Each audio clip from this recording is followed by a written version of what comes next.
Hey, Facebook, email, YouTube friends, hope you're having a fantastic day. Hey, listen, I wanted to share a couple of thoughts with you. Particularly one, I want to share a metaphor with you that I think is really powerful and just might change everything in your entire life and your future if you get this metaphor that I'm going to share with you and latch onto it. But real quick, I was in the gym this morning, I was listening to a podcast, and as I was listening to this podcast, actually as I was pulling up this podcast, the thought hit me, with all of the information available on the internet today, specifically podcasts, there is no reason why anyone shouldn't be listening to an audio every day. There's no reason why anyone shouldn't be learning, growing, striving, grabbing new ideas to make their lives better every single day. There's all this information out there that's literally right at the touch of our fingertips, and for that, I'm grateful. So this morning I pulled up the Tony Robbins podcast, and there was a lady on there interviewing Joe Berlinger, who is the producer who just made the new documentary on Tony Robbins and specifically his Date with Destiny event called I Am Not Your Guru. And I was listening to this interview with Joe Berlinger, and he was talking about how typically as a documentary maker, which is what he's done for most of his career, he studies, quote unquote, the underbelly of humanity. And he was talking about being at this film festival where there were all these lines to different films. Like there was a film on like rape, there was a film on, just basically like all of these really dark, negative topics. And there were these big, long lines of people, waiting to see these documentaries. And these are the types of documentaries that Mr. Berlinger has typically produced. Well, he met Tony Robbins a few years ago and got invited to his Date with Destiny event. And he showed up to this event and he had a life-changing experience, right? Which is what the documentary is about. And I'm excited to watch it. It's on Netflix. Probably many of you have heard of it. But in any case, he said that he had this really positive experience. Like there was inspiration. It was like light-filled. It was different than the dark things that he had been used to through his past career. And he just had this really great experience that made him want to make this documentary.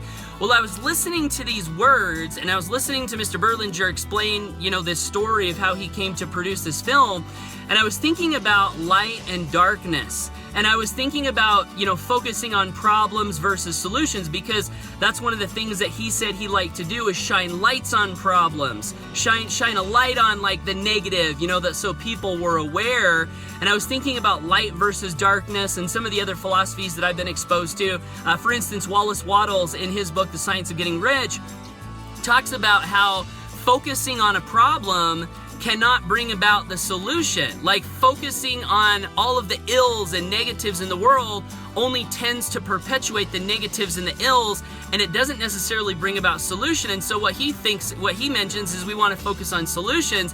And in any case, I was further thinking about this light versus dark.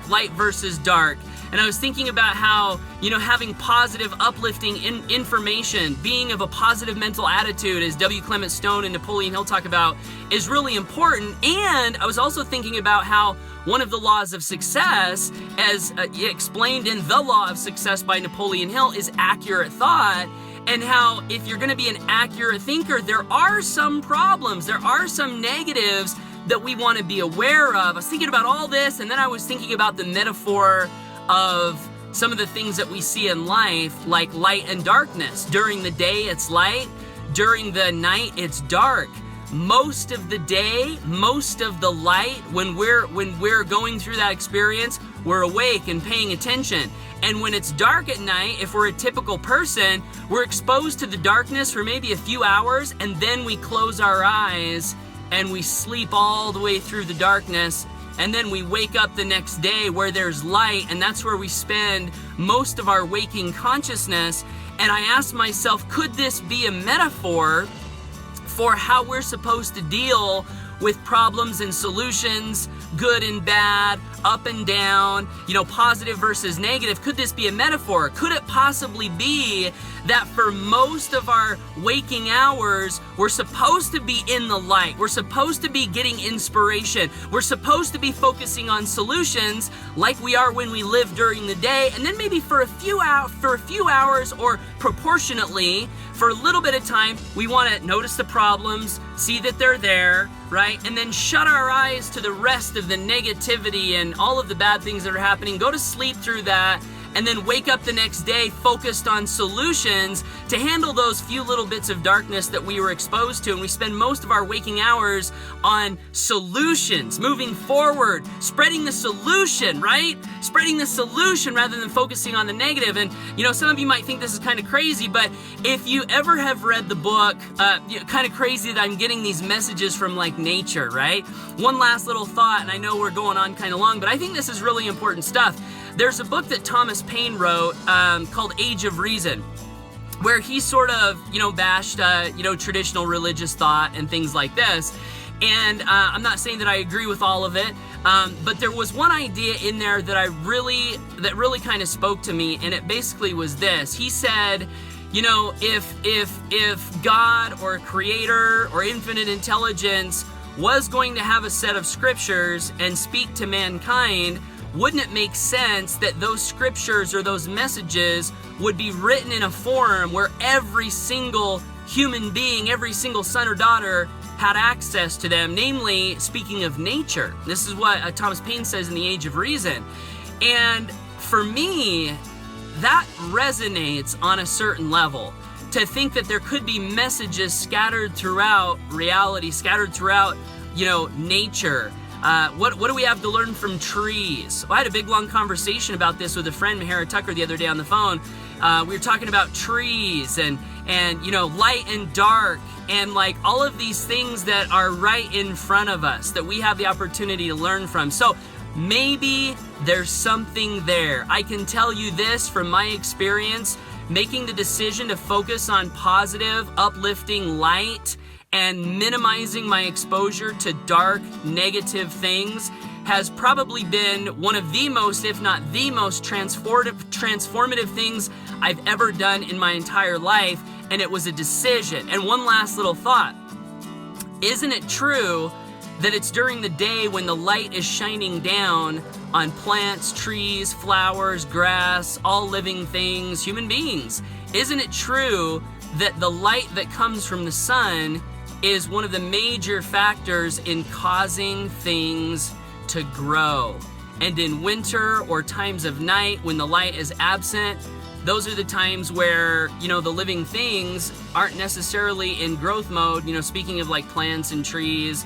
And if there's no light for a long period of time, they can literally die because they're missing out on those vital, life-bringing factors that light has. And maybe, just maybe, we're like that too. So, am I crazy?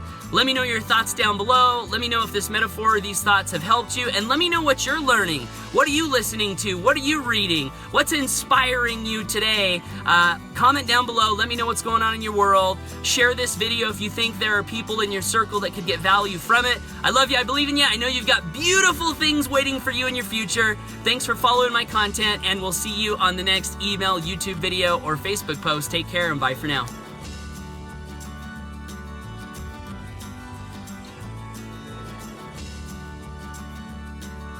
Hey, we're mowing the lawn. This is one of my kids' favorite things to do. Actually, no, we already mowed it. Now we're sweeping it, and the kids love to ride on the back of the four-wheeler, don't you guys? Yeah. Why do you love the four-wheeler? You was the one that wanted to get on, so I don't know. Nice. Are you having fun? Yeah. Cool. All right, say bye. Bye. Kashi just pushed Kayden out of the chair and he fell all the way down on the ground. How do you feel about that, Kayden? That wasn't very nice of Kashton, was it? That was a good fall, though. Kashi, why'd you push your brother out of the chair? That is you! You made it bad nice spots, and I told you so about the nice spots. So you just had to throw him out? Jeez.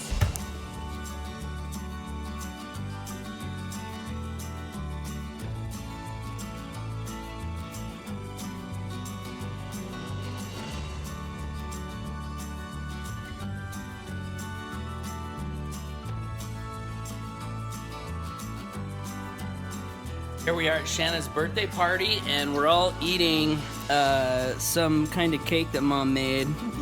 And I asked, chocolate cake, and I asked for a small piece because I want to lose 5 pounds. But they gave me this huge piece, but it might be okay because Mom says there's something different about this cake that we're gonna find out when we're done eating. How's it taste? Good? So we finished the cake. What was in the cake? Did we find out? Yeah. What was it? You tell him. No, you tell him. You. No, you tell him.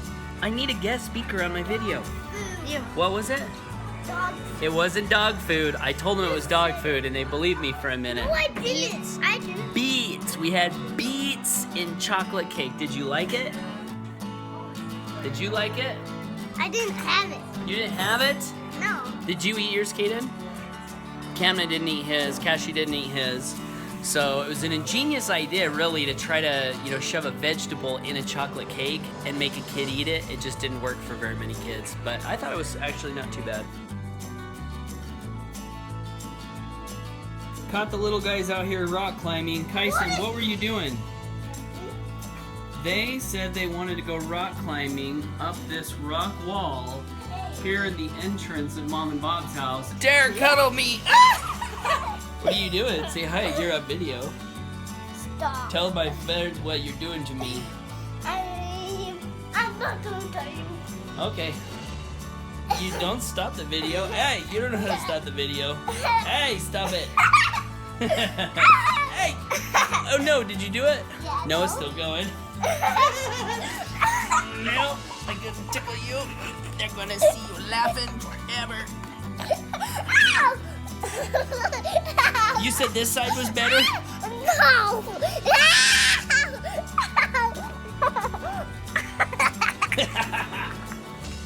Ooh, you're funny. Give him some good. Oh wait, I gotta show him. The favorite one. Your favorite one.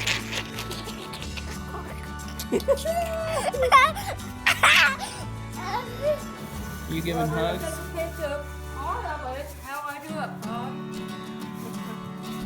Well, you should have done it when the people were here.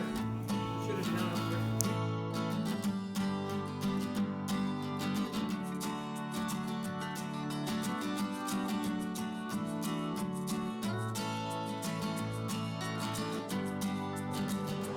Camden just told us a very interesting piece of history. Go ahead, Camden. What is it? In ancient Greek, they used a pig's bladder as a soccer ball, and the pee that they get out of the pig's bladder is a sports pee. Now, where did you hear that?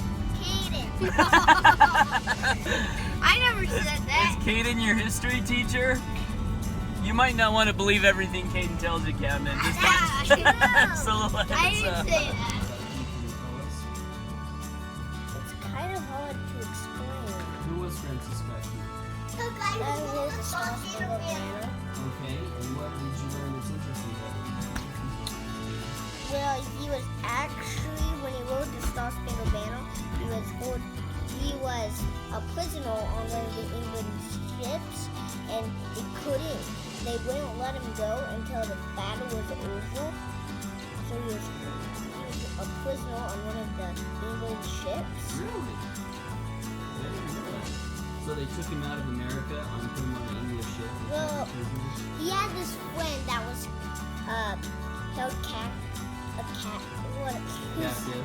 captive on one of the England ships. So he and one of his friends went out to find him. He found the ship and he talked to the general, and the general decided to let his friend go, but they had to stay with the general until this fight was over. So they couldn't go and board America or anything. So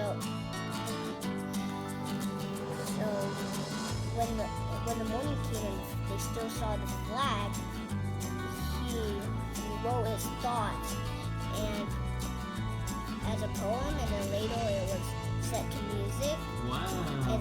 And it was actually called hang on. It was actually called What's that book you're reading? The Power of Patriotism.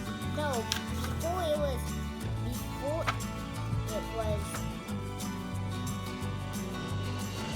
the Defense of Fort McHenry.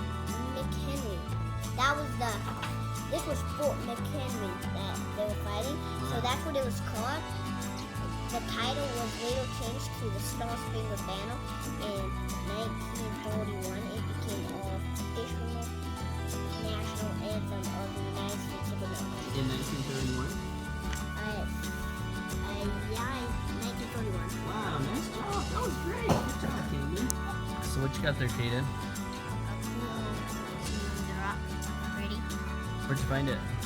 Underneath the steps. Do you want to show us down under the light? What? Show us down under the light.